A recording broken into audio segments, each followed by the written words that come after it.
Olá, pessoal, e mais um episódio do A Melhor Parte Podcast, onde a mesa é o lugar da presença. E hoje estou aqui com uma convidada muito especial. Ela é ministra de louvor, adoradora, ela é esposa, mãe, filha de Deus, e agora ela tem mais uma qualidade ainda que para você que não conhece, nós vamos discutir nesse podcast, que é a psicanálise. Dani, muito bem-vinda. Obrigada, Jaque. Um prazer falar com você de novo, né? Aproveitando nessa passada de vocês pela Europa, para quem não sabe, a gente está aqui no Reino Unido, em Manchester, né, na Inglaterra, e nós estamos aproveitando e gravando aqui com ela, e eu estou muito feliz de receber aqui, é um prazer, né, uma bênção de Deus mesmo, poder tratar desse tema, que muito ainda tem muito tabu, né, muito, às vezes até preconceito mesmo dentro da igreja. Sim. Então, primeiro, Dani, eu vou falar assim, para quem quer te conhecer melhor, você, o Reuel, a gente tem um outro episódio onde a gente conta desde do encontro com Jesus, que você pode, vou colocar aqui também no link na descrição, para você ir lá conhecer o início dessa história. Mas eu gostaria já da gente entrar nessa área, né? Então, esse nosso bate-papo agora, ele vai ser um pouco mais específico, não é mesmo? E como que você começou nessa área da psicanálise? E depois a gente vai trazendo isso para o mundo cristão, né? Sim. Como aplicar, como que isso pode ajudar as pessoas que creem em Cristo, que creem em Deus, mas que muitas vezes ainda precisam de uma ajuda também nessa área. Né? Sim. Eu tenho uma amiga, pastora, conhecida de muitos anos, que sempre me incentivou a estudar psicanálise. Uhum. E eu tinha uma certa resistência, me interessava, mas não achava que era o tempo, tinha medo de não dar conta de ministério, filhos, tudo, e ainda estudar. Só que eu comecei a fazer terapia com ela também. Ela não foi a primeira pessoa com a qual eu fiz terapia. Eu comecei a fazer terapia com o pastor Jadilson, que é lá de Itajaí. Ele cuida de muitas pessoas, assim, muitos líderes. E a gente começou a fazer terapia com ele, o Reuel, eu. E por questões de relacionamento, casamento. A gente, casada há muitos anos, a gente sempre se deu bem, mas tinha questões que a gente começou a ver que não eram espirituais. Precisava de uma ajuda de uma área profissional. Então, a princípio, eu fui com aquele pé atrás, com aquela resistência, né? Confesso que, a princípio, eu achava que o Reuel precisava mais de terapia do que eu. Isso é muito comum, assim, né? É muito comum. E aí, eu acabei fazendo até mais do que ele. Mas não por uma... Você vai dizer, porque você tinha mais problemas do que ele. Não, mas porque eu tinha, de repente, mais necessidade de falar. E a terapia é muito isso, é você falar. Começar a falar, porque até uma das primeiras pacientes ali do Freud, que tem o pseudônimo de Ana O, não é o nome verdadeiro dela, ela mesma falou que apelidou o método de Freud de a cura pela fala. E a gente vê que isso é até bíblico, né? Lá no livro de Tiago fala, confessai os vossos pecados uns aos outros para serem curados. Existe uma cura naquilo que a gente fala, naquilo que a gente bota para fora. Então, assim, eu comecei a gostar muito, a ver o quanto era importante para mim, porque é muito diferente de um aconselhamento pastoral, é muito diferente, não mais importante ou menos, as duas coisas para o cristão acredito que devem andar juntas, mas eu fui vendo o quanto aquilo me fazia bem, e eu percebi que eu, estudando a psicanálise, eu iria me aprofundar num conhecimento que seria bom tanto para mim, por um lado pessoal, como para, de repente, poder ajudar outras pessoas nesse sentido. Sim. E assim, gente, é muito interessante porque esse tema, ele vai abordar... Nossa, tem tanta coisa que engloba, né, ali. E poderia dizer assim, então, que você que vai estudar psicanálise, você vai ser um psicólogo, seria isso? Não, a psicologia, Hum. ela é o estudo da mente. Aham. A psicanálise, ela é um método. Ah, tá. Quando você faz a faculdade de psicologia, você estuda, você passa vários. É até interessante explicar porque existe algumas correntes da psicologia e da psicanálise que não se batem. E muitas vezes um preconceito com a psicanálise. Uhum. Mas porque realmente hoje em dia se vende assim cursos pela internet, coisas que não são qualificadas e como em qualquer área existem profissionais e profissionais, né? Uhum. Em qualquer área de atuação você vai encontrar vários tipos de profissionais.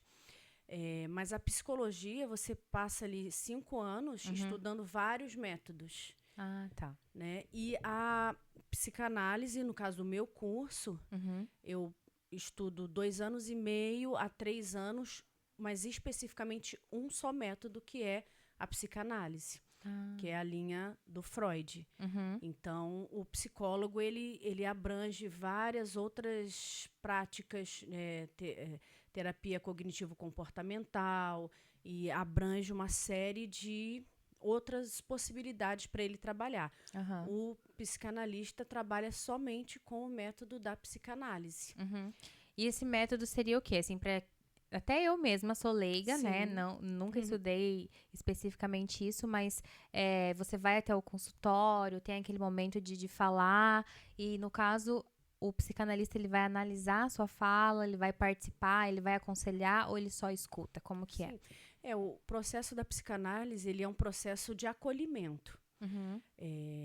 Primeiramente, ele trabalha juntamente com outros processos. Muitas vezes o psicanalista vai precisar até da ajuda de um psicólogo, vai precisar da ajuda de um psiquiatra, e aí ele vai encaminhar esse paciente para exames neurológicos, Uhum. né? São várias áreas que se complementam. A psicanálise, ela é aquele primeiro processo, o processo da acolhida, onde a pessoa tem um lugar que ela pode falar, sem ser censurada, sem ser julgada, um lugar onde ela pode expor os sentimentos dela. Essa é a proposta da psicanálise. E o psicanalista, de acordo com o método que ele vai aplicar, que é o método da psicanálise, ele observa o que está por trás da fala, né? E ajuda o paciente a se encontrar dentro daquilo que ele está falando. A pergunta é: por que fazemos o que fazemos? Por que sentimos o que sentimos? Por que pensamos o que pensamos? Né? O que está por trás de tudo isso é o nosso inconsciente. É muito legal aquela imagem do iceberg, né? A ponta Sim. do iceberg é o nosso consciente.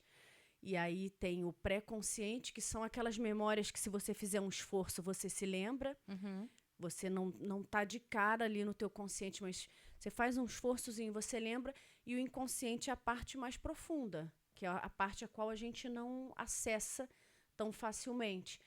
E justamente é esse inconsciente que molda os nossos comportamentos, as nossas reações e comportamentos que muitas vezes nós mesmos não conseguimos explicar, mas que elas têm uma base total, fundamentada no inconsciente. Por que existe esse inconsciente? Porque a nossa mente não daria conta de administrar todas essas lembranças, muitos fatos que foram até traumáticos. Uhum. E então elas vão sendo armazenadas nesse inconsciente. Se não houvesse isso, a gente de repente não suportaria lidar com todo o sofrimento e com toda a lembrança. Tem pessoas que eu não me lembro quase nada da minha infância. Uhum. Isso é normal? Geralmente, claro, a nossa mente abafa algumas lembranças. Mas quando há um esquecimento total da infância, provavelmente houve ali algum trauma e um bloqueio até dessas memórias, né? E no caso, você também utiliza de técnicas para acessar esse inconsciente? Existem vários tipos de técnicas. Hoje eu sou uma psicanalista sob supervisão. Eu ainda não me formei, eu já posso atender, mas sob supervisão. Eu faço parte da Associação Nacional de Terapeutas e Psicanalistas, a ANTP. É importante falar sobre isso, é importante falar sobre profissionais qualificados, porque, como eu disse, existe muitas vezes um preconceito com a psicanálise por cursos de 2 meses, 6 meses, que formam psicanalistas, né? Então, assim, é importante saber a qualificação desse profissional, em que escola ele estudou, se ele está associado, né, a ANTP, enfim, porque realmente existem técnicas que fazem parte até do estudo da psicanálise, como hipnose, constelação, e aí cada profissional pode ir se especializando naquilo Escolher que ele... a técnica que ele prefere usar, no caso. Mas a própria psicanálise em si, ela já é um método eficaz, é um método que foi desenvolvido ali pelo Freud e que se provou eficaz e que se prova eficaz até hoje, né? Vamos lá para a pergunta polêmica, então. A psicanálise e a fé, elas podem coexistir? Como que você, com a sua fé, né, a crença, né, aquilo tudo que você crê em Deus, em Jesus, e os estudos que você teve na universidade, como que foi para você, assim, colocar os dois lado a lado? Sim, com certeza elas podem caminhar juntas, né?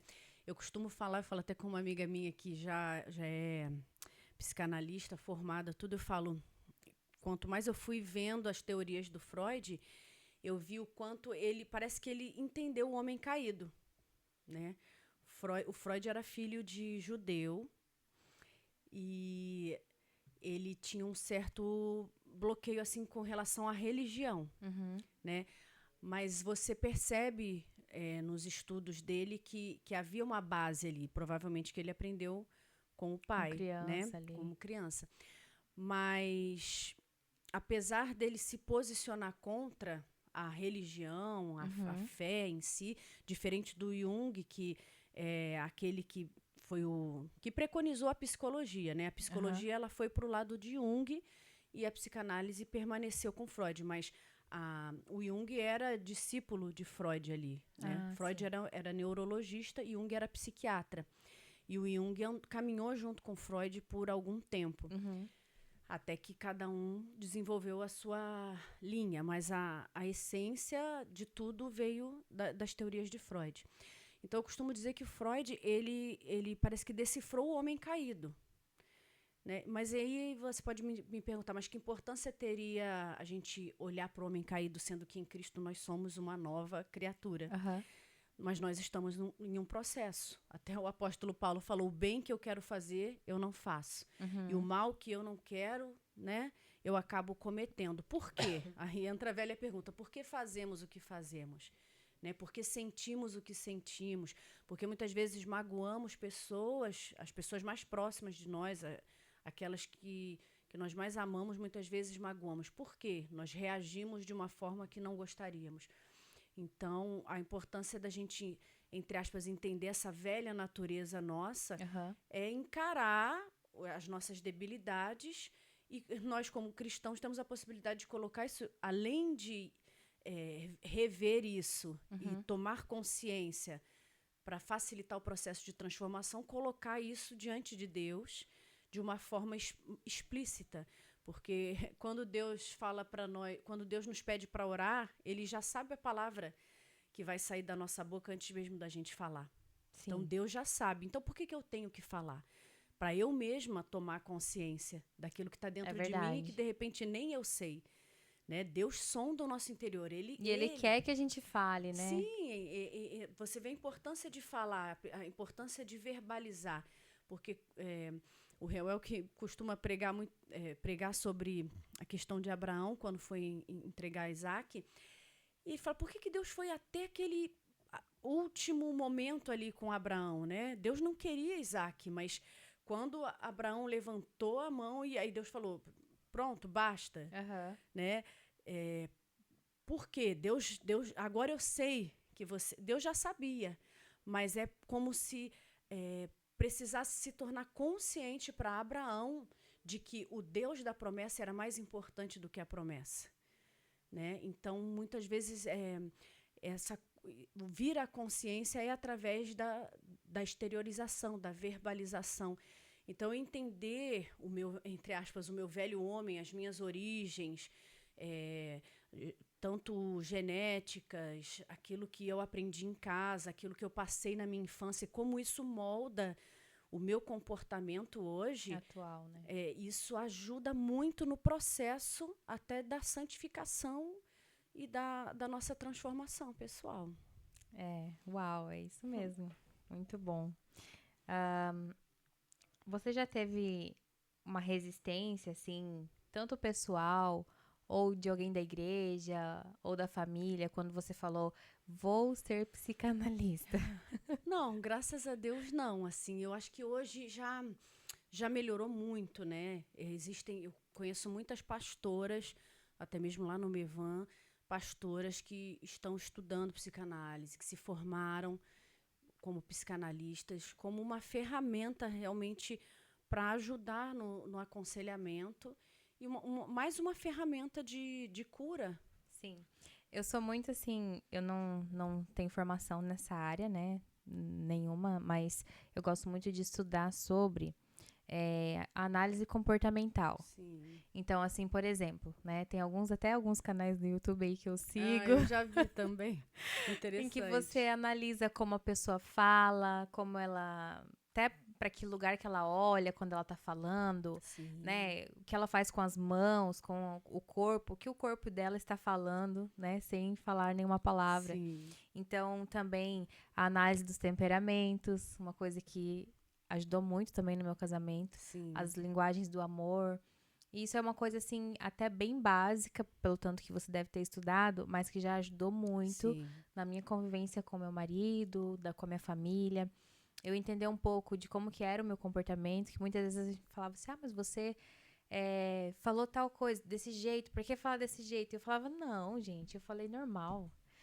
Normal. Às vezes a gente não se enxerga, né? A gente não consegue se enxergar. E aí eu fui fazendo testes e comecei a estudar. Falei, nossa, eu falo assim, isso mesmo, olha esse comportamento. Nossa, eu falaria isso. E aí você vai vendo, né, que vai indo para uma linha o teu tipo de comportamento, as tuas ações, como você reage. Enfim. E foi muito importante, assim. E é uma coisa que até a gente já fez um podcast aqui falando sobre o temperamento de um casal.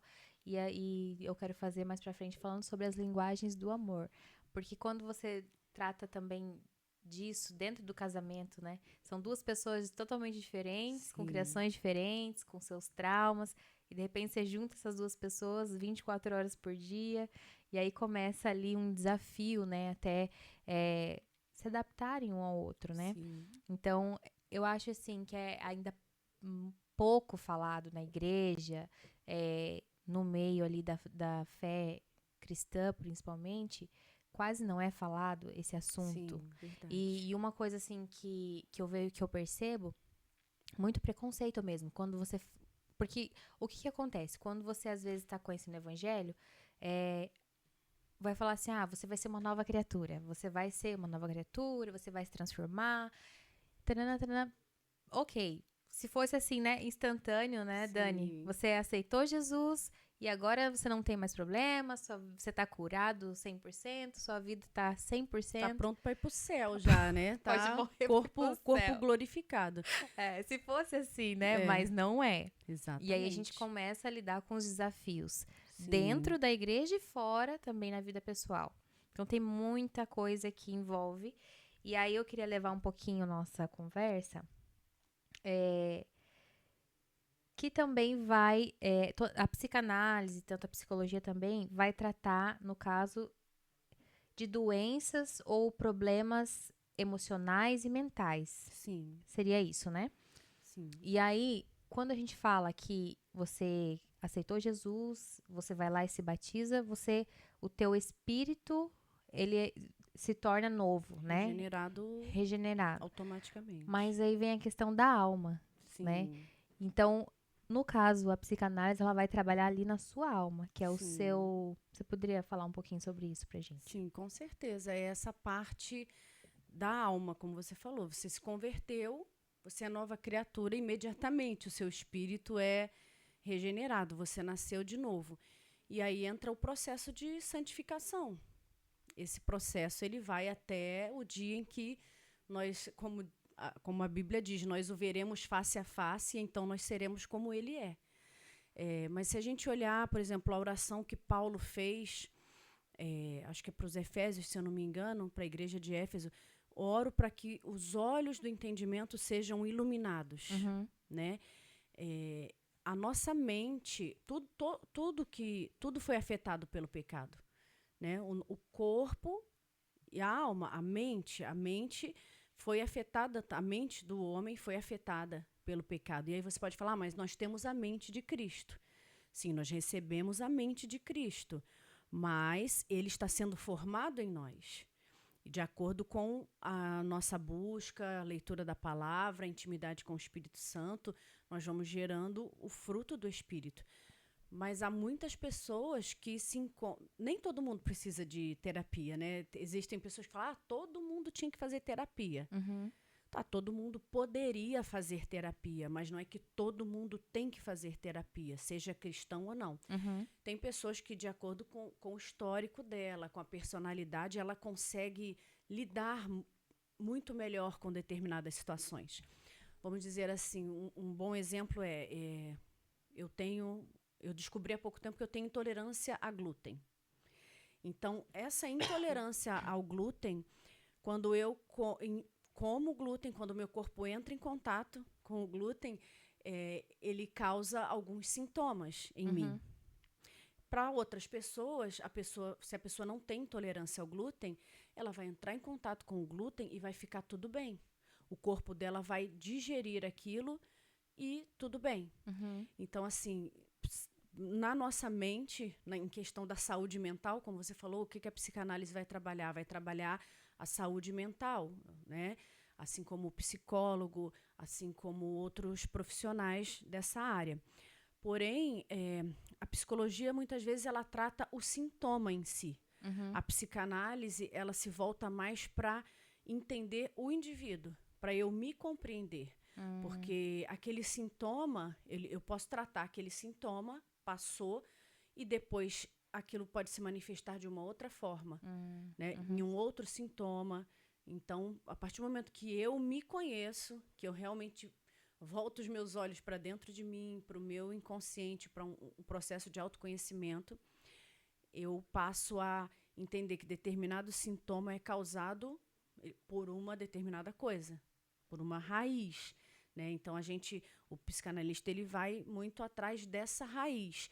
E, na verdade, não é ele que vai chegar para você e falar, olha aí, vai te diagnosticar.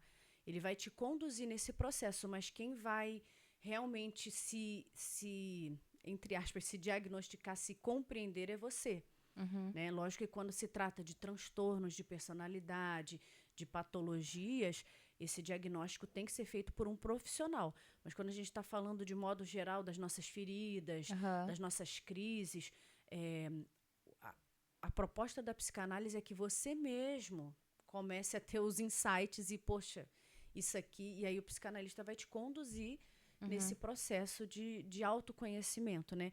Então, eu costumo falar isso, e eu já ouvi de muitos profissionais.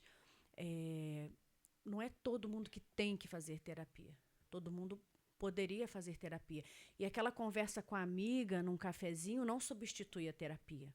Né? Não substitui. Importante substitui, porque muitas vezes falar é terapêutico. É bom, vamos desabafar. Dizer, claro, assim. Você está desabafando, é terapêutico. Então, é terapêutico, mas não é terapia. É diferente. Então, são coisas que nos fazem bem, mas não tem uma técnica aplicada ali. E também a gente tem que tomar muito cuidado, né? Porque às vezes você vai compartilhar algo tão íntimo. Sim. E depois acaba desfazendo amizade. Com certeza. Então, assim, é bem complicado, né? Você compartilhar, muitas vezes, abrir ali o seu coração no mais profundo, porque você pode acabar se decepcionando com a pessoa. Sim. E eu acho que quando você tem um profissional envolvido, você se sente mais seguro, talvez por isso? Com certeza. É para ser um ambiente confidencial, é para ser um ambiente que você se sente seguro e à vontade para falar. E muitas vezes as pessoas têm as suas questões, por mais que seja sua amiga, goste de você, mas ela também tem as inseguranças dela, ela também tem as debilidades dela. E em dado momento o que você vai falar pode afetar aquela amizade, ou pode não ficar ali, né, em segredo. E nada substitui, né? Cada coisa tem o seu lugar. Bom, esses dias a gente tava comentando até, eu tava comentando com ele, que antigamente a gente ia pra igreja, não sei se vocês que estão aí em casa, vocês vão lembrar.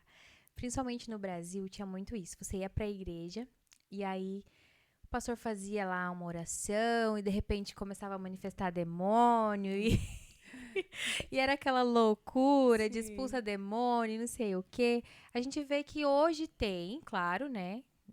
O inimigo ele usa ainda dessa estratégia. Claro. Mas a gente estava comentando que parece que muito mais ele está agindo na mente das pessoas. Sim, é Você verdade. concorda com essa? Sim, eu concordo. São fortalezas na mente, né? E pensamentos, tudo que se levanta contra o conhecimento de Deus, né? Uhum. Então, como a gente falou lá, como na época de Paulo, ele orou pelos Efésios para que os olhos do entendimento deles fossem abertos, né? E precisa haver essa renovação de mente, que muitas vezes é uma mente que está cativa. E hoje em dia parece que isso se intensificou. Por tanta informação que a gente tem, a mente está tão cheia, tão carregada de informações, de conhecimentos, que eu creio que nesses dias essa batalha é muito mais na mente, né? Nessa resistência que as pessoas criam e numa incredulidade, né? Sim. Você já ouviu essa frase de que crente não pode ter depressão? Infelizmente, eu já ouvi, né? E parece que assim uma tentativa de vencer o medo, de entender como se fosse falta de fé, como se a depressão fosse falta de fé. A depressão ela tem múltiplas causas, né? Ela pode ser causada por várias questões, por questões orgânicas, alimentares, né? Falta de vitaminas, às vezes é só ajustar uma vitamina, né? Como a vitamina D, B12, e a pessoa já Melhora. praticamente curada da depressão. E principalmente a depressão ela é muito causada por sentimento de culpa. Né? E muitas vezes essa culpa é realmente de algo que a pessoa fez, né? E que tem aquela coisa que Deus já perdoou, mas a própria pessoa não consegue se perdoar. Ou muitas vezes a culpa ela vem de uma raiz de rejeição. Uma rejeição que a pessoa sofreu talvez no ventre e não se lembre, ou sofreu na infância, porque a infância marca muito, né? Na primeira infância são registros que ficam estabelecidos na nossa mente. Então, isso pode futuramente gerar uma depressão. Sim. É o que a gente fala, tudo aquilo que é guardado, tudo aquilo que é reprimido, né, no nosso inconsciente, ele, como se ele gastasse uma energia para ficar armazenado ali. Ele não fica ali de graça. Tudo aquilo que a gente empurra para depois, é como se você empurrasse para debaixo do tapete uma sujeira, né? Toda a pendência emocional que você não resolve, ou porque você, quando criança, é novo demais e não tem habilidade nem entendimento para lidar com aquilo, não tem nem a linguagem, porque quando imagina um bebê e uma criança, ele não sabe nem expressar com a linguagem, então ele não tem como falar não quero, não gostei, né? E ele não tem entendimento, muitas vezes, ainda de certo e de errado. Isso ainda vai ser formado, né, nele. Então, isso tudo vai sendo armazenado. E, muitas vezes, ele nem foi rejeitado, mas ele interpretou como uma rejeição. Ele nem foi abandonado, mas ele interpretou como um abandono. Por isso que é muito pessoal. A dor de cada um é muito pessoal. Eu não posso falar, eu passei por isso. Olha, minha vida foi muito pior do que a sua e você está reclamando de quê? Mas é como eu falei, é muito pessoal. O que é trauma para um, de repente para outro não é trauma. A pessoa que não tem intolerância a glúten vai comer um monte de glúten, um monte de pizza e vai passar bem. Né? E existem outros níveis de pessoas que não podem ter nem contato assim com o glúten. Sim. Não precisa nem ingerir. Eu tenho uma conhecida que ela é realmente celíaca e ela estava fazendo a dieta tudo certinho e passando mal. E aí a médica falou, vê o shampoo que você está usando. Porque tem determinadas marcas de shampoo que contém glúten. Nossa. E passa pela corrente sanguínea. Então, cada pessoa tem um nível de tolerância a dores emocionais, né? Então, a gente não pode menosprezar a dor do outro. A dor do outro, porque para ele, aquela dor, de repente, na infância, ele interpretou daquela forma e ele não sabia colocar em palavras aquilo que ele sofreu. Então, tudo vai sendo armazenado como uma sujeira debaixo do tapete. E uma hora aquilo precisa vir para fora. Então, é importante os pais também observarem os filhos, sim, né? Porque você falando nisso agora, eu pensei assim, às vezes a gente não dá aquela importância para a dor do filho. Só repreende e não olha para a dor dele. Você pensa, isso não é nada. Isso é perigoso, né? É, com certeza. Não adianta a gente querer tratar essa geração como nós fomos tratados. Porque os princípios não mudam, mas eles já vivem em uma outra realidade. Então, a gente também tem que se adaptar, né? Converter o coração dos pais aos filhos e dos filhos aos pais. Então, tudo isso que a gente não trata e que vai ficando guardado ali, um dia tem a tendência de vir para fora. Pode vir anos depois em uma depressão, né? Anos depois em um ataque de pânico, né? E se você vai ver, tem uma raiz. Sim. Tem uma raiz, não é do nada que acontece, né? É muito interessante, né? Eu achei aqui, eu coloquei umas perguntas. E aí, só para complementar, que você falou sobre a depressão, né? Crente não pode ter depressão, né? Mas, então, realmente, você vê como um preconceito, porque, então, o crente não pode ter diabetes, o crente não pode ter, né, uma intolerância ao glúten, o crente não pode ter, se nós formos por esse lado, não pode ter enfermidade nenhuma. Né? Acho que apesar de já ter caído muito por terra essa questão, mas até em pessoas que não são crentes. Eu soube de uma amiga da minha filha que a escola recomendou o tratamento psicológico, mas o pai tem uma resistência com aquilo. Sim. E não é crente. Então, não, você não precisa, você é normal. Não é questão de ser normal, é uma questão que todos nós temos a nossa alma. Sim. E temos nossos traumas, temos as nossas memórias. Ou seja, igual você falou, não é que todos precisam, mas todos poderiam fazer. Todos poderiam fazer. Em algum determinado momento, eu vou precisar. E depois, a intenção é que a pessoa não fique refém de uma terapia a vida inteira. Né? A vida inteira nós vamos depender de Deus, a vida inteira nós vamos depender do Espírito Santo, mas a intenção é que você não dependa a vida inteira de um terapeuta. Sim. A intenção é que ele te ajude a enxergar a sua mente, como funciona a sua mente, para você poder dominar sobre ela. Eu imagino que deva ter também, assim, nessas consultas, no caso, o psicanalista ajudaria a identificar os gatilhos. Sim. Porque, por exemplo, às vezes a pessoa, alguma coisa específica que acontece, aí ela sofre. Senão ela tá normal, sim, digamos assim, né? Eu acho que tem coisas, assim, pra cada pessoa. Se acontecer tal coisa, eu sei que é um gatilho que vai desencadear ao ficar deprimida, né? Enfim. Sim, são o que a gente conhece como gatilhos, né? Que são justamente essas coisas que vêm do nosso inconsciente, as reações inconscientes, coisas que me incomodam, né? Então, aquilo que me incomoda, por que me incomoda? É igual, por exemplo, aquela coisa de, fui com a cara de fulano de primeira. Ou, meu Deus, não consegui gostar daquela pessoa, não consigo ir com a cara daquela pessoa, não consigo gostar do jeito dela. Tudo isso tem uma explicação. Aquela pessoa te lembra alguém, de repente, do passado, que você nem conscientemente não está lembrando dela. Ou ela remete a alguma coisa sua, que você mesma não gosta e tenta abafar, né? Eu tenho uma coisa... Tem esse lado também. Sim, porque nós temos as nossas questões que a gente tenta... A gente sabe dos nossos problemas. E aí, às vezes, a gente acaba vendo no outro aquilo que é nosso. e se incomoda tanto com aquilo no outro, mas na verdade aquilo faz parte de nós. E quando a gente vê se manifestando em alguém, aquilo incomoda, como algo que estava ali, um sentimento, um comportamento reprimido, né? Uhum.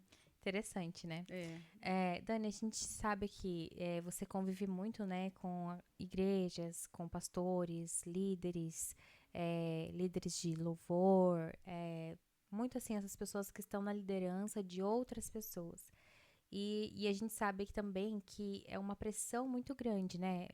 Assim, porque não é fácil cuidar de outras pessoas, né? Eu acho que Sim. assim, é difícil a gente cuidar da gente.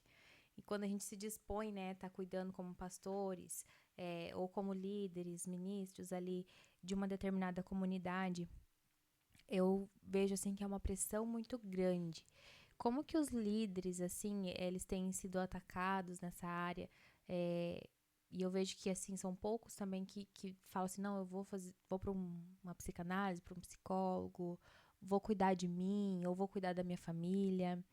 Qual que é a importância, né, dessas pessoas que estão na liderança, elas identificarem que precisam ou não de uma consulta de um psicanalista? Sim. Eu acho que todo mundo que cuida de pessoas precisa ser cuidado, né? Até assim, por exemplo, no meu curso ele exige que eu tenha pelo menos 40 horas de análise pessoal. Então faz parte do meu curso, do meu currículo, que eu também faça análise, que eu também seja Uhum, acompanhada por alguém. E principalmente líderes, pessoas que acompanham, que lidam, né, com tantas questões de famílias e de dificuldades no lar, de comportamento das uhum, pessoas, das ovelhas.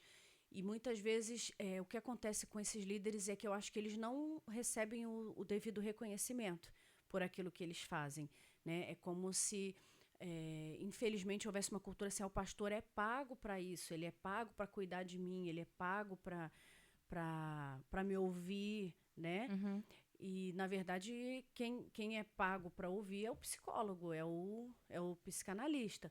O pastor, ele está ali para ser um condutor da tua vida espiritual. E o que acontece hoje com as pessoas é que as pessoas não querem muito se submeter. Elas querem uhum, a parte boa, no sentido de estar debaixo de uma liderança e caminhar debaixo daquela bênção, uhum. né? Mas muitas vezes na hora de realmente se submeter à orientação pastoral, porque o pastor está ali para dar uma orientação espiritual, uma orientação bíblica, né? Essas pessoas, a maioria das pessoas hoje não quer se submeter. E aí é muito fácil, não, vamos dizer assim, não ter gratidão por tudo aquilo que o líder já fez, correr para outra liderança, mudar de igreja. E nisso, eu acredito que isso desgasta muito a liderança, né? Se não souber lidar com isso. Então, para lidar com essa, vamos dizer assim, com essa ingratidão, com essa injustiça, Uhum. eu acho que, infelizmente, acontece o lado contrário também. Tem muitos liderados que estão ali servindo e tem pastores que são abusivos, Sim. né? Então a gente tem os dois comportamentos dos dois lados, né? Tem uma liderança que é abusiva, que só quer o serviço das pessoas e não reconhece e não quer dar atenção. E tem o outro extremo que são líderes que estão ali dando a vida e não são reconhecidos. Então, para lidar com essas, vamos dizer assim, com essas Aham. injustiças, com essas questões, a gente sabe, eu tenho que perdoar, eu tenho que amar como Cristo amou, a gente sabe que tem que fazer isso, mas muitas vezes a gente não consegue. E Uhum. aí a gente vai acumulando dores que precisam ser colocadas para fora. Existem os dois lados se ferem, né? Sim, os dois Igual como lados. você falou, muitas vezes um membro ou uma pessoa que tá ali, né, debaixo de uma liderança é ferido porque tem um líder abusivo e se machuca e até sai da igreja, muitas vezes, Sim, né, que a gente acaba se vê. desviando e generaliza, né? Todo líder é assim, todo Aham. pastor é assim, né? Como também eu mesmo nem sou pastora nada, né, mas a gente tá ali na liderança e tudo, mas sempre tento se alguém eu vejo que precisa de ajuda, eu não sou uma pessoa que sou invasiva, né, de chegar assim me metendo, mas quando a pessoa compartilha algo que eu posso ajudar, eu tento ajudar. Mas aconteceram vezes, assim, de eu tentar ajudar e porque, assim, por ter estudado um pouquinho, assim, dos temperamentos Sim. e do comportamento ali humano, eu consegui ver algo que a pessoa não tava vendo. E aí, quando você mostra aquilo, a pessoa... Não, Esse não quero mais, isso. olha... a pessoa some da tua vida. Essa Aí aqui você é. fala, meu Deus, eu fui tentar ajudar. Sim, E a pessoa desapareceu, não me responde mais, me excluiu. E sim, assim, como é injusto isso, né? Porque a sim, gente tenta, você consegue enxergar determinada coisa, quer ajudar, mas a sim. pessoa não aceita. Esse processo de reconhecimento, é por isso que eu falei que o psicanalista, ele conduz no processo de você mesmo se enxergar. Porque muitas vezes chegar e falar para a pessoa, de repente ela não está pronta ainda para ouvir. Né? Por isso que eu acho Uhum, que o conhecimento, como você falou, conhecendo já os temperamentos, por como as pessoas, a linguagem do amor, né? Esse conhecimento genérico já ajuda e muito. Só que muitas vezes as pessoas não estão prontas para ouvir aquilo, sabe? E elas só vão ouvir, na verdade, a maioria de nós só vai ouvir quando nós mesmos nos dermos conta, sabe? uhum, De que nós somos assim. Então, o processo terapêutico, ele te leva a você se dar conta de realmente quem é você, né? E isso muitas vezes é doloroso. Não costuma ser um processo tranquilo, assim, que muitas vezes... Eu já saí, muitas vezes, do consultório, da terapia, assim, sabe, arrasada, falando, meu Deus, eu sou isso aqui, eu faço isso. É como você olhar num espelho e ver, meu Deus, sabe? Como uhum. que eu não enxergava isso? E eu já cheguei até a falar, Deus, o Senhor me via dessa forma. O Senhor sabia que eu era assim. Por que o Senhor não me mostrou? Por que o Senhor não falou comigo? Por que o Senhor me aceitou mesmo eu sendo assim? Então, assim, aí você começa a ver a graça de Deus, porque até Deus, ele respeita o nosso processo. Ele sabe que não pode vir com uma marretada só de repente, porque às vezes são camadas de sofrimento, são por baixo daquelas camadas todas de orgulho, de defesa, né? Se encontra ali, muitas vezes, um sofrimento que nós mesmos abafamos e nem lembramos dele, sabe? Então, o processo da terapia tem uma imagem até em uma das aulas que o professor mostrou para gente de uma pessoa se esculpindo, Uhum. né? Então ele é bem esse processo assim muito pessoal, porque se eu chego para você e falo, eu não sei se você está pronta para ouvir. Eu não sei se você se está no tempo de Nossa, você agora, ouvir. gente, eu já sei o que aconteceu. Meu Deus, você viu, ó, só numa uma frase aqui, já descobri o que Já, aconteceu, então, já tá porque que vendo? a pessoa sumiu. Você mesmo se deu conta do que Não podia ter aconteceu. falado, não podia, não Mas podia assim, ter não se falado. culpe, você fez com uma boa intenção. Sim, sim. Então a gente faz muitas coisas erradas com uma boa intenção, né? É Infelizmente. verdade, é verdade. Olha, gente, não adianta, hein? Se não for muito íntimo, não adianta falar. É. Ai, Nem sempre ai. a gente está pronto para ouvir e para mudar aquilo, né? Sim. Existem muitos pastores, né, que estão sofrendo com depressão, com. é, como é que é a síndrome de burnout? Burnout. Burnout, né? E não tem coragem de pedir ajuda, assim, né? Porque acham que vão ser julgados, porque acham que, enfim, por vários motivos. Que mensagem assim que você falaria para essas pessoas que hoje estão se sentindo agoniadas, que estão se sentindo cansadas, ansiosas, mas que estão sem coragem de procurar uma ajuda profissional por conta do julgamento que as outras pessoas vão ter? Sim. Eu acho que assim, seja livre, né? Seja livre. O que mais importa é realmente cuidar de si, em primeiro lugar. Ninguém pode cuidar do outro se não estiver bem. O que acontece é que muitas vezes os líderes estão tentando salvar as outras pessoas e se esquecem de que também são humanos, Uhum. né? E acabam se sobrecarregando, né? De um peso que nem Deus pediu para que eles fizessem tudo aquilo, né? Uma frase do Reuel que ele fala muito, a religião nos pede coisas que Deus não nos pediu. É verdade. Então, quando comece a se perguntar, Deus me pediu isso? Ou é só a religião evangélica, é só a minha denominação que está me pedindo isso? Ou isso realmente foi algo que Deus me pediu? Não que Deus não tenha te pedido nenhum sacrifício, não que Deus não nos peça. Nós oferecemos, mas eu não dou a Deus algo que não me custe nada. Não, não é disso que eu estou falando. É daquela imagem que a gente quer manter ou daquilo que a gente quer fazer além do que Deus pediu. Porque Deus conhece a nossa estrutura, Ele sabe das nossas fraquezas.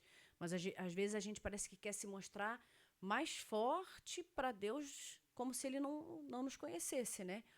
E nem sempre é com uma má intenção. Mas então o que eu diria para essas pessoas pare, olhe para si, se cuide primeiro e depois cuide do outro. É como aquela instrução, toda vez que a gente vai viajar de avião, né? Quando cair a máscara, põe primeiro em você e depois no outro. Então, primeiro eu preciso estar bem para depois poder ajudar o outro. Senão os dois correm o risco de... Eu tinha feito uma pergunta aqui, mas você praticamente já respondeu, só vou comentar. Como é lidar com as expectativas da igreja, né, e da liderança versus as limitações pessoais, que é exatamente acho que isso que você falou. Primeiro, cuide de você, para depois poder ajudar e servir, né? Porque como que você vai servir se você não está bem? Sim. Né?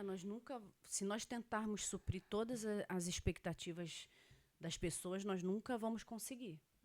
Né? Então, essa consciência de que você como líder, ou até como cristão, você não está ali para suprir as expectativas das pessoas. As pessoas sempre vão ter expectativas sobre nós, e como nós temos expectativas sobre as pessoas. E é justamente nessas expectativas que nós nos frustramos, né? A pessoa não prometeu nada, mas a gente esperou, a gente achou que ia ser de uma determinada maneira e não foi. E é aí que a gente sofre e se frustra. Então, ser verdadeiro, né? Acho que é a primeira coisa. Deus nos chama nesse tempo, acho que realmente para tirar as máscaras, né? É diferente de, mas eu não posso dar um mau testemunho como líder, como cristão. Deus vai nos pedir, sim, abrir mão de muitas coisas, como ali Paulo falou para Timóteo, né? Eles podem, mas tu, porém, né? Não faça isso.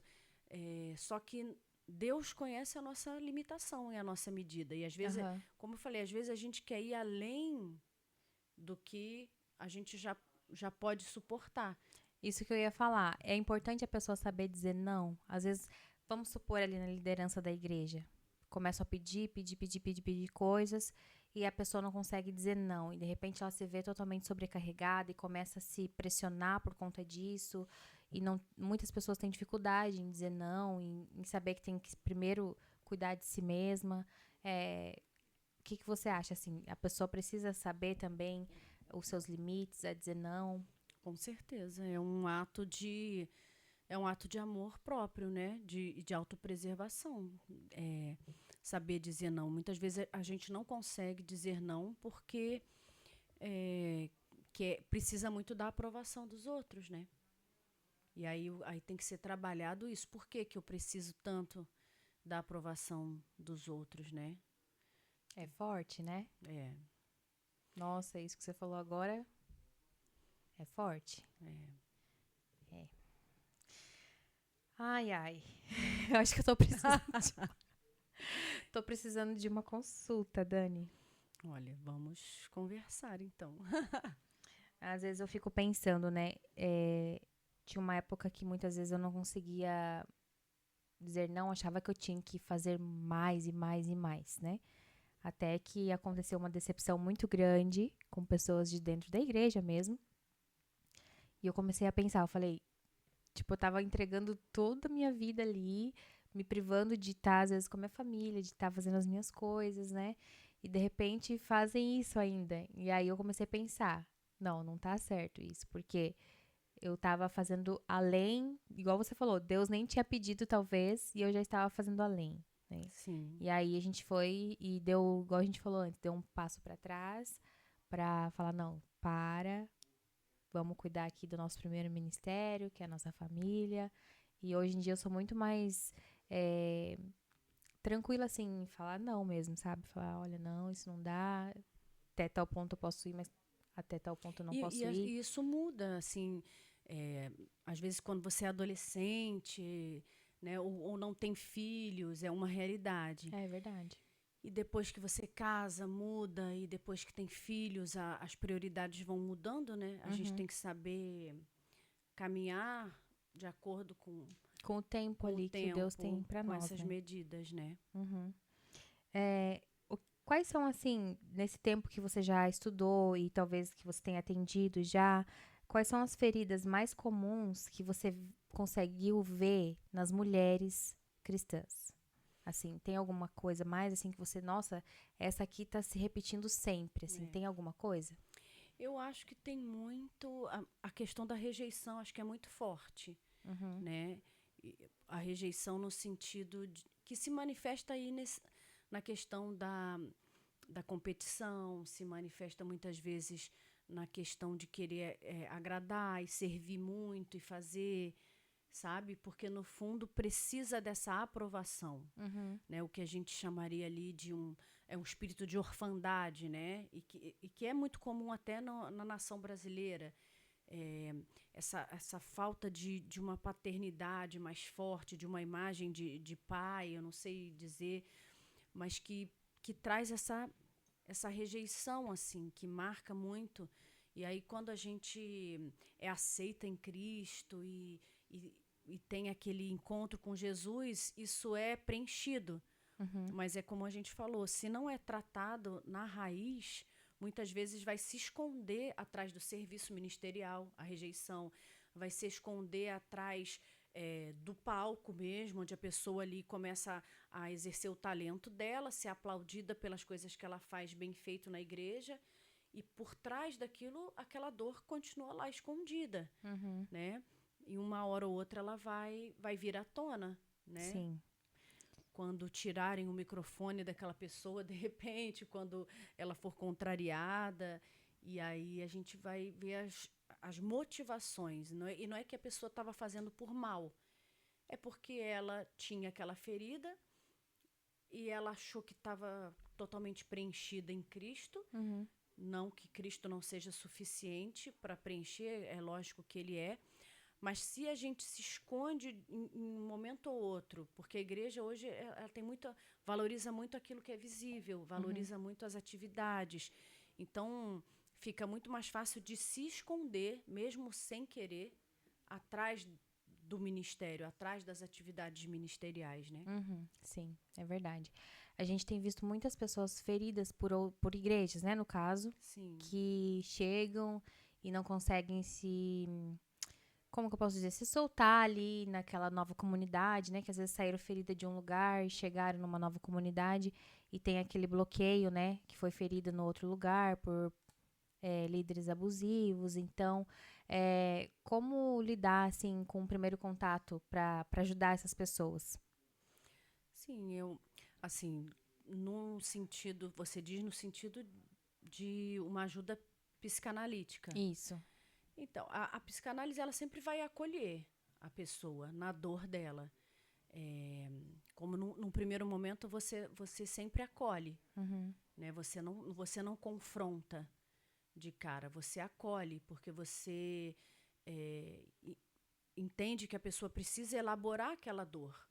Ela pode não ter um fundamento ou não ter uma. É porque a gente muitas vezes busca a razão, né? Quem tem razão, quem está certo. Uhum. Até que a pessoa seja acolhida naquela dor, coloque aquela dor para fora e depois ela comece a ver qual é a responsabilidade dela naquilo que ela tanto reclama, né? Sim. Porque muitas vezes a gente se coloca como vítima, Uhum. né? Não que não tenha casos em que realmente as pessoas tenham sido vítima de situações, mas a partir do momento que eu sou adulta, que eu sou uma pessoa, um indivíduo que é responsável pela própria vida, né? E principalmente em Cristo, que é livre em Cristo, eu tenho que me responsabilizar pela minha vida, pelas minhas decisões, pelo que eu faço. Então, isso tem muito a ver com a questão do amadurecimento. Uhum. Porque quando a gente é menino, a gente está sempre dependendo do outro. E nisso a gente se fere muito. Quando as nossas expectativas estão no outro, quando o nosso olhar está no outro, a gente acaba se ferindo muito mais. Então, esse processo do autoconhecimento, ele vai nos levar a um amadurecimento. Sim. E esse amadurecimento, ele nos leva a uma autorresponsabilização, em que eu entendo, eu sou responsável pela minha vida, eu sou responsável por aquilo que Deus me confiou, eu sou responsável e eu não posso culpar ninguém. Então, Sim. eu tenho que me proteger na medida certa, mas eu tenho que me proteger e eu tenho que fazer a minha parte. Muito bacana. Dani, eu tenho aqui pedir para você deixar um conselho, né, uma reflexão para as pessoas que estão então sofrendo e para você encorajar elas a buscar então ajuda claro, primeiramente ali dos seus pastores, né? Mas Sim. não sei qual seria a linha, né, que passa, né? O meu pastor não está conseguindo me ajudar, então eu preciso procurar uma ajuda profissional. Sim. Porque não está, igual você falou, tem pessoas que sozinhas elas vão conseguir superar, elas vão conseguir seguir em frente, mas vai ter uma linha ali que você não vai conseguir vencer, que você vai perceber que você tem que partir para um profissional. Então, que você deixasse uma mensagem para essas pessoas, né? Sim. E principalmente focando nas mulheres, né, cristãs que estão nos assistindo também, Sim. que querem se cuidar emocionalmente sem abandonar a sua fé, né? Que, igual você falou, na verdade, você já respondeu antes que as duas coisas caminham juntas. Sim, né? podem Mas caminhar juntas, né? como que você deixaria, assim, um conselho, então, para que essas pessoas que estão nesse momento conseguirem identificar? Não, eu tô, assim, mal, não tá resolvendo, eu preciso procurar ajuda. Sim, se você não está realmente conseguindo vencer aquilo que tem te incomodado, tem pessoas que, de repente, a pessoa acha que está bem, mas ela está tendo uma dificuldade no sono, né? Está tendo uma dificuldade para dormir, está tendo uma dificuldade, por exemplo, para perder peso, né? Está ansiosa demais e está comendo muito. Então, olhe para si, né? Se perceba, veja aonde que tem algo que você não está conseguindo vencer, tem algo que não está legal. E aí é lógico, você tem a sua liderança. De preferência, profissionais na área da psicologia, da psicanálise, que sejam cristãos, que vão falar a tua linguagem, né? Porque eu acho muito perigoso você entregar ali os seus sentimentos e abrir, expor o seu coração para pessoas que não compartilham da mesma fé, né? Então, é importante procurar profissionais que sejam cristãos. Isso, eu acho que um cristão precisa procurar um profissional da área de saúde que seja cristão, no sentido... Importante, né? Para cuidar da tua saúde mental, da tua mente, para te aconselhar, para te escutar, né? Pessoas que, vamos dizer, submetam as teorias de Freud, as teorias da psicanálise, da psicologia, submetam elas à luz da palavra, né? Porque a palavra de Deus, ela está acima de tudo. Então, mas não deixe de procurar ajuda, sabe? Não substitua uma terapia por um café com uma amiga. Pode funcionar por um tempo, mas pode, de repente, aquilo te frustrar mais ainda, né? Te causar uma outra dor, uma outra decepção. Então, procure ajuda, não deixe as máscaras caírem, né? E reconheça suas fraquezas, reconheça que você é humano e não tem nada de errado em ser humano, né? Sim. E é importante isso que você falou, né? E uma coisa assim, quando você faz a faculdade, eles não te impedem de como... por exemplo, eu te conheci, sei que você é uma cristã, que conheci agora ainda mais, né? Que a gente teve a oportunidade de conversar. Mas como que eu sei que um profissional é cristão? Eu posso chegar... Porque ele vai ter lá um cartão... Ele vai colocar isso no cartão? Não. É por indicação? Sim, geralmente ele não pode se apresentar como um psicólogo cristão, como Sim. não seria ético, né? Fazer Entendi. isso, seria mais realmente por indicação. E é bom que tenha realmente uma indicação, alguém que já conhece, que já fez terapia com aquela pessoa, Uhum. né? Isso aí é bem importante também, porque às vezes Entendi. Porque se você não vai, às vezes diz, você não né? conhece ninguém, né? E aí você vai pesquisar lá na internet. É difícil também você achar uma pessoa assim, né? Ou pelo menos, talvez, no material que a pessoa tem, ela pode É. dar as dicas de que ela é cristã, alguma coisa assim? Sim, com certeza. Hoje em dia é fácil de achar. No Instagram, até algumas pessoas colocam lá, terapeuta cristão, né? Ah, tá. Você até consegue achar nesse sentido, né? Uhum. Mas realmente é importante procurar esse tipo de orientação, principalmente de, de um profissional que seja cristão, né?